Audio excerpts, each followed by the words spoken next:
talking about this design area is the kind of this article that posted by Yahoo Finance, which says money fears have 46% of Gen Z working a side gig, new study shows. This was quite interesting. So I went into it a bit deeper and I just want to touch on it so you can see. Side hustles are a good way to make extra cash, but more people, especially younger generations, are working another job just to make ends meet. A new Deloitte survey shows that 46% of Gen Zs and 37% of millennials across the globe currently have a full or part-time job additional to their main one. CNBC made it reported in both generations, more people have side jobs than a year ago, and 3% higher among Gen Z, 4% higher among millennials. Some side jobs are on the rise for Gen Zs and millennials as they struggle to make ends meet. While money is a top reason for having a side job, respondents also see it as a way to monetize their hobbies, unplug from their primary job and expand their networks, and in some cases develop skills for a new career path. And this is why, as we go forward, one of the key things I want to touch on is what we call skill stacking. And what we're seeing here is this fundamental shift where the economy is causing an environment that is making it kind of the top of mind thing thinking for Gen Z coming out of university. They have high level debt like me. I came out of uni, I had close to £20,000 worth of debt. I had to be able to try and get a job, but then it was a recession. I sent out over 400 CVs. I remember getting 4 responses, and of those 4 responses, I still had to pay to get to a job that I got in the end. And that was for an architecture firm. I studied architecture at uni, and then I went to this firm, and then before you know it, I'm still having to pay to get there. So how did I make money? Now, the way I made money to get there was by teaching myself web design and working with clients on the side, doing £500, £1,000 websites. And then I had to learn branding on top of that as well. And this is why I talk to you about skill stacking. And we're going to talk about myself, but I'm going to show you from this example. Let me just go deeper into it so you can see. Obviously, we touched on the design salaries, but I want to show you in this example here. Let me just scroll down quickly. Let's look at this example here from Kevin Hart. Kevin Hart is a prime example of this. So if you check out Kevin Hart quickly, everyone knows Kevin Hart, comedian extraordinaire. When he first started, in the early days of his career, stand-up was the kind of foundational skill that he developed. Then Kevin Hart took that skill and then he put small movie roles on top of that. And from those small movie roles that he had, he still was doing stand-up, getting small gigs here and there. Then he was also, as you can imagine, crafting the public speaking skill through stand-up. And then also he would do events and stuff like that as well. From there, comedy tours, small, but still impactful while he's still doing stand-up. So you see in this consistent stack. From there, he starts to create content through not just those small movie roles, but his own movies, then moving into the actual movie creation, and then content creation. We see it with his YouTube channel online. Then we go, obviously now move from movies into movie star. From movie star, he now has to understand the ownership side of it. So he has a slice of the pie as a contract owner, deal structure and how to structure deals. I remember watching his Netflix documentary, and he's talking about how he's now structuring deals and how he makes deals the best way for himself, so that he doesn't get swindled like many comedians have had it done to them in the past. Then he moved into this kind of global tours. You can see, so he's got a team, he's in his own company, he's starting to do global tours. On global tours, we see team management, because now he's moving into a business owner, CEO role, and being able to manage teams. And then we can see him now moving into that business leader, producer, and then fundamentally the mogul, Kevin Hart. So now he didn't start off as the mogul, right? And he didn't start off as a business director or business leader. He didn't start off in team management. But that underlying skill set of stand-up has been the foundational skill that he's built upon to stack and stack and stack and stack skills to now him becoming the mogul, Kevin Hart. And this is something I want you to really understand. I've seen this kind of journey in my own, I'm not Kevin Hart, by the way, to those who are here. No way am I a comedian.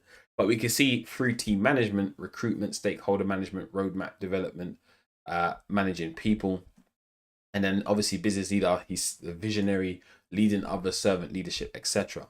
And over my career, one of my core skill sets that I've been building alongside design skill is to be ability to present my work, to speak in public, to stand in front of people and not be afraid to communicate my ideas and things like that. Now, doing YouTube has been a fundamental thing that has really helped me in that context. I'm also from a church background. I grew up in church, so going to church, speaking on stages in church, presenting in front of people, preaching, etc., has also added to that as well.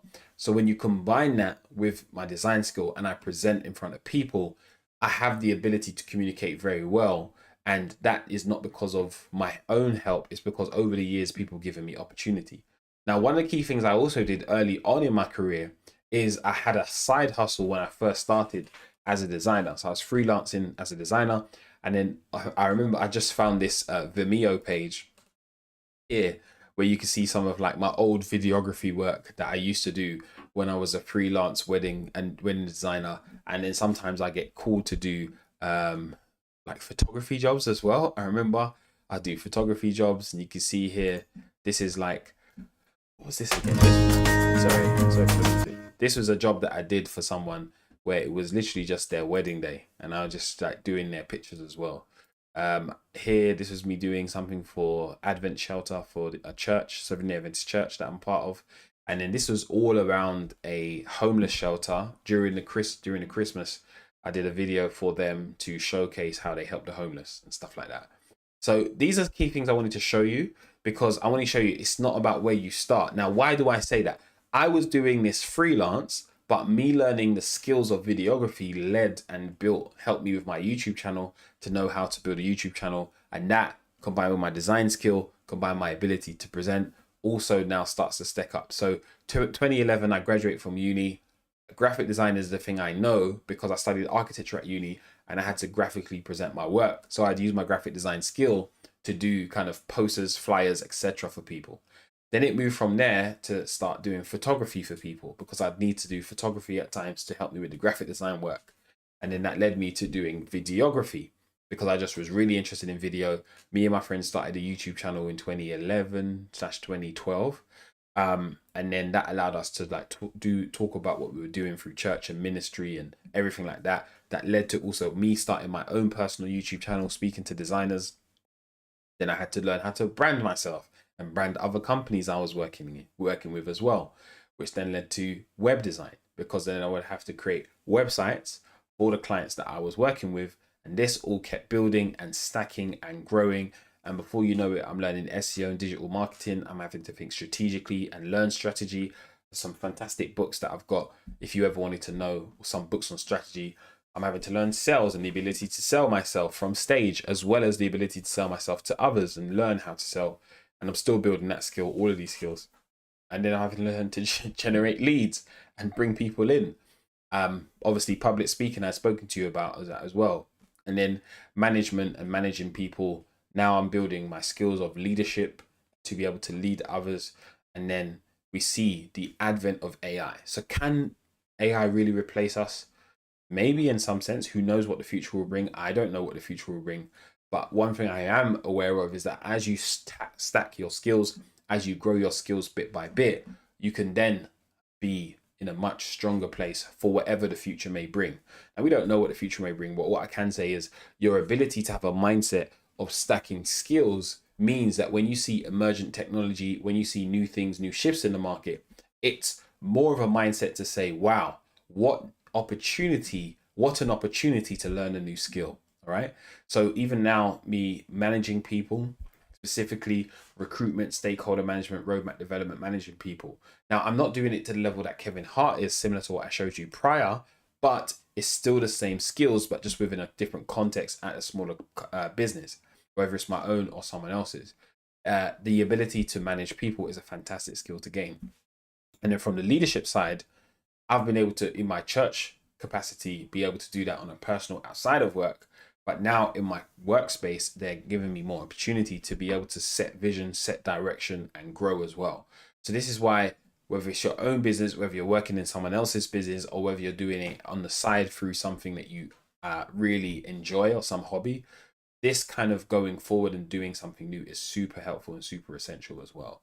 So I kind of wanted to touch on this quote that I saw, and it said, this was by Clement Beauchart, who's a business consultant and growth marketer. He said, the proliferation of AI means that anyone can now build their own tools on top of ready-made models, but essentially everyone has access to the same data. So slapping in front on the front end and saying ChatGPT or GPT-3 will no longer be a competitive advantage, so it won't be enough to create a long-lasting AI-based company. So the real arms race is around training models and fine-tuning them to serve a very specific use case. This relies on access to some kind of, look at the words here, exclusive or difficult to obtain data. For instance, whoever can gain access to private proprietary data sets that no one else uses and then trains a model with this data set to generate some kind of unique output will stand a better chance. So even though I do possess the skills that you see, I understand that working with companies who have unique data and that are trying to combine it with AI, and then I come in as a designer to help them represent that data to their core user base in a way that's unique and specific to that organization, will help me going forward. And then also learning how to use and manipulate and track that AI and help senior leaders think strategically and make better decisions will help me long term in the future. Now, we don't know if it will replace. There may be a need for replacement, who knows, but I have a combination of skills that I've stacked over the years to fall back on as well. So we don't look at AI in the context of fear. We look at it in the context of, okay, there are things that could be used in a negative way, but the key thing for this conversation is how can we use this? How can we stack our skills when we look at others who, even in other industries who are doing really well? I see it like, how have they leveraged their opportunities to grow and to develop and to become something better as well. So I share all of this with you to say, look, I don't know if AI will replace. I don't know, right? If I'm just being completely honest and transparent, I do not know. Like, I don't have the answers. But what I can say, if you leverage OpenAI, if you leverage ChatGPT, we can see that there's a plethora of tools now on the market that are leveraging this. But if you can use it to help you and assist you, then this will help you in such an amazing way. And if I look at my current tech stack that I'm just currently using, ChatGPT, I sometimes use it to help me create content. I also use ChatGPT to say, all right, like, give me an idea of demographics, psychographics for certain users to help me kind of have a starting position when I'm having certain conversations. Figma now over time is going to start embedding AI within their product. We know that. I'm always using Adobe Premiere. I'm going to use it to edit this video, for example. I'm always using G Suite, and they're going to have AI embedded in soon. And I'm using Keynote to present on today, but I could have used Google Slides as well. Just, used Keynote for years. So this is kind of like a personal tech stack. There's other tools I'm using as well, but not as much as these key tools that you see here. And the reason why I share it with you is because it doesn't matter the tool. It's about you, the designer, and how you're going to use it to help you going forward. So I just want to share this with you. I really hope that really helps. And one of the key things I want everyone here to understand is that you can definitely do so much going forward. And as you go forward, you really need to think carefully about how you stack your skills and how you learn and what you can learn in a very, what we say, divergent manner. Let me just, yeah.